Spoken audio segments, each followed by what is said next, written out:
Chapter 4. The Disentangling of Awareness.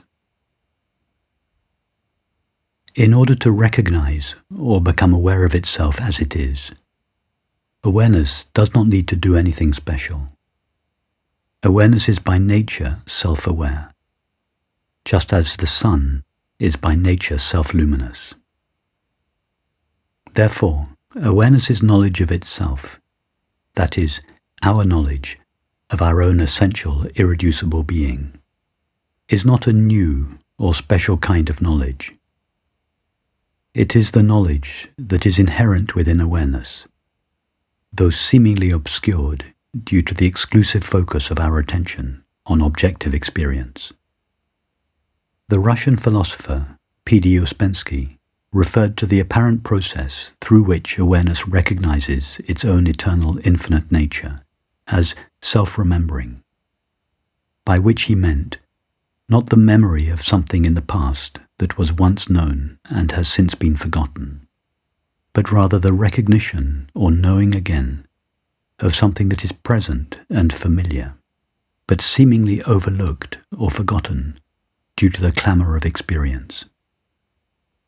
Meditation is, as such, the remembering of ourself, the pristine, luminous, inherently peaceful, and unconditionally fulfilled experience of being aware that we always and already are, which runs ever present throughout all experience, seemingly, but never really obscured by thoughts, feelings, sensations, and perceptions. In fact, our essential, irreducible self, pure awareness, cannot be remembered in the way that an object, person, or event is remembered. For only something with objective qualities can be remembered. Nor need awareness be remembered in that sense, for only something that is lost or missing needs to be remembered. However, if we are lost in the contents of a movie, the screen will seem to be missing or unseen. Of course, the screen is always being seen, although we have temporarily overlooked or forgotten it due to our absorption in the movie. Likewise, awareness is always present and aware of itself, but seems to cease knowing itself as it truly is when it loses itself in objective experience. In such a case, awareness's knowledge of itself becomes mixed with its knowledge of other things, and, as a result, it seems to cease knowing itself clearly. The experience of being aware becomes distorted or obscured by the qualities of objective experience. Awareness becomes mixed with, and, therefore, apparently limited by, the qualities of thinking, feeling, sensing, and perceiving, and thus seems to become a temporary, finite self or mind. Awareness of objects eclipses awareness of awareness.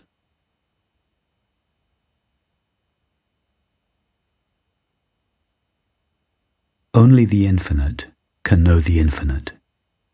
Only the finite can know the finite. In order to know objective experience, infinite awareness assumes the form of the finite mind. But in order to know itself, it need not assume the form of the mind. In other words, in the form or activity of the mind, awareness knows thoughts, images, feelings, sensations, and perceptions. But in the form of the mind, it cannot know itself. Awareness cannot know itself in the form of the mind, because the mind is an apparent limitation of awareness, just as a character in a dream cannot know the dreamer's mind, because she is a limitation of that very mind. Everything the dreamed character knows is a reflection of the limitations of her own mind, and therefore she cannot know the dreamer's unlimited mind, although her own mind is made of it. The limitations of her own mind prevent her from knowing her unlimited reality. For the same reason, the finite mind can never know unlimited awareness, although it is a modulation of it. Just as a movie could be said to be the activity of the screen, or a current the activity of the ocean. So the mind is the activity of awareness.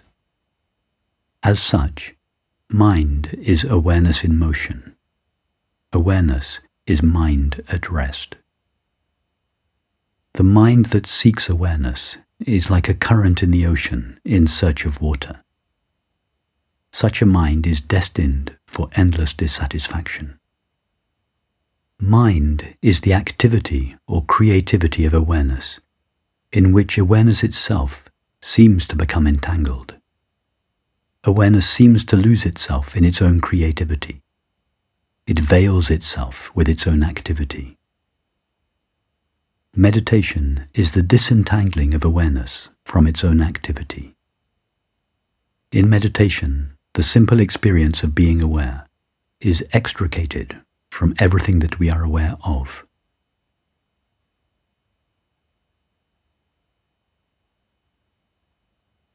When we come out of bright sunlight into a dark room, we cannot do anything with the mind to make the objects appear in the darkness. We just stay there and relax, and slowly the objects emerge. Meditation is similar. There is nothing the mind can do to find or know awareness, for the mind is a limitation of the very awareness for which it is in search. Anything the mind does is simply more of its own veiling activity. Meditation is the subsidence of the activity of mind and the subsequent revelation of the very essence of the mind, pure knowing or awareness, to itself. Only awareness knows awareness. In the non-activity or non-practice known as meditation, the activity of the mind subsides, and, as a result, its essence of pure awareness, having lost its apparent limitations, stands revealed to itself as it is. The recognition of awareness, its recognition of itself, is not something new that is seen or known. It is a new way of seeing or knowing what is always and already present and in plain view. Enlightenment or awakening is not a new or extraordinary kind of experience. It is the self-revelation of the very nature of experience itself. Awareness cannot be discovered. It can only be recognized.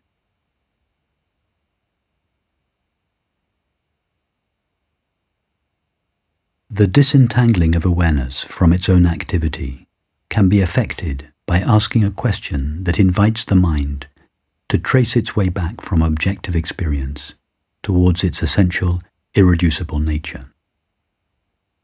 One such question is, am I aware? Most questions lead awareness to direct the light of its knowing or attention towards objective knowledge or experience. But a question such as, am I aware, is a sacred question that invites the mind in an objectless direction. As the mind proceeds in this objectless direction, it begins to relax, sink, or fall back into the source of awareness from which it has arisen. The mind progressively loses its color or activity until its essence of pure awareness is revealed. That is, seek absolute knowledge of the eternal, infinite, self-aware being that shines in each of our minds as the experience of being aware, or the knowledge I am, at the very source of the mind itself, prior to all objective knowledge and experience. The answer to the question, am I aware, is obviously yes. The question, am I aware, is a thought in which we are not yet certain of the answer. The answer yes is a second thought in which we are absolutely certain of the answer. Something takes place between these two thoughts which converts the uncertainty expressed in the question to the certainty expressed in the answer. Whatever occurs between these two thoughts is not itself an appearance or activity of the mind. It occurs between two such appearances or activities. And yet whatever happens in that placeless place, placeless because in the absence of the activity of mind, no time or space is experienced, gives us the conviction from which we are able to answer yes to the question, am I aware, with absolute certainty. In order to answer the question, am I aware, we must go to the experience of being aware. In other words, we must know the experience of being aware. We must be aware of being aware. If we were not aware of the experience of being aware, we would not answer yes with such certainty to the question, am I aware?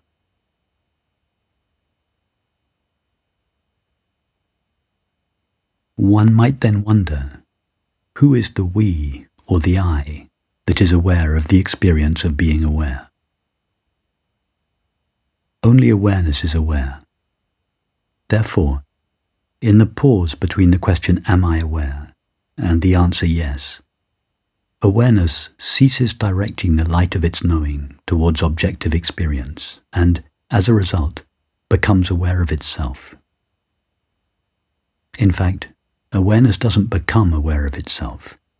Awareness is always aware of itself, just as the sun is always illuminating itself. However, when awareness directs its attention or the light of its knowing towards an object, its awareness of itself is mixed with its awareness of objects, and thus it seems to cease being aware of itself as it truly is. Therefore, in the gap between two such objects or thoughts, it seems to become aware of itself anew. Awareness's awareness of itself is not, in fact, a new, mysterious, uncommon or exceptional experience. It is the most intimate, familiar and ordinary experience that it is possible to have. It is simply the knowing of our own essential, self-aware being, its knowing of itself. It is the simple experience to which each of us refers when we say, I am. It is the knowledge of simply being. The question, am I aware, and the answer yes, are thoughts. They are activities of awareness, rather than objects appearing in awareness, just as a movie could be said to be the activity of the screen, rather than an entity with its own independent existence that appears on the screen.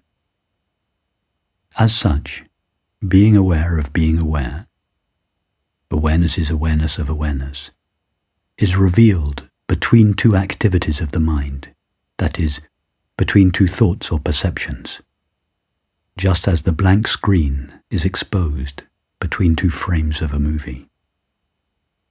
In the pause between the question, am I aware, and the answer yes, the mind is relieved of its activity and, as a result, its limitations, and stands revealed as infinite awareness, illuminating or knowing itself alone.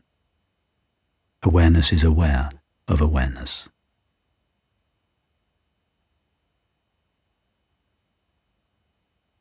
To begin with, awareness may seem to find it difficult to remain with itself, that is, to stay with the non-objective experience of simply being aware.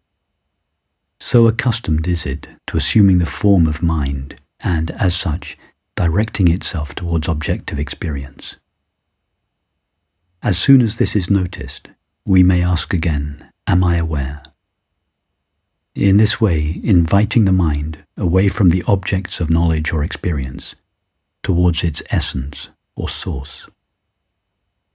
The mind can only stand as such by attending to an object. So when the mind asks itself the question, am I aware?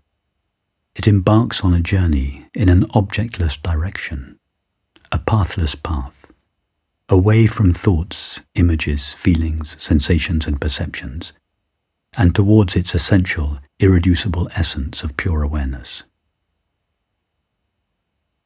During this directionless journey, the mind sinks or relaxes backwards, inwards, or selfwards. As it does so, it is, in most cases gradually, occasionally suddenly, divested of its finite, limited qualities, and, at some point, stands revealed as pure mind, original mind, or infinite awareness.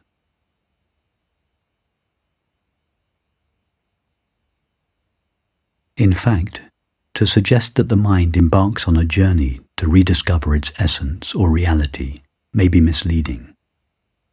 How much distance is there between an image and the screen?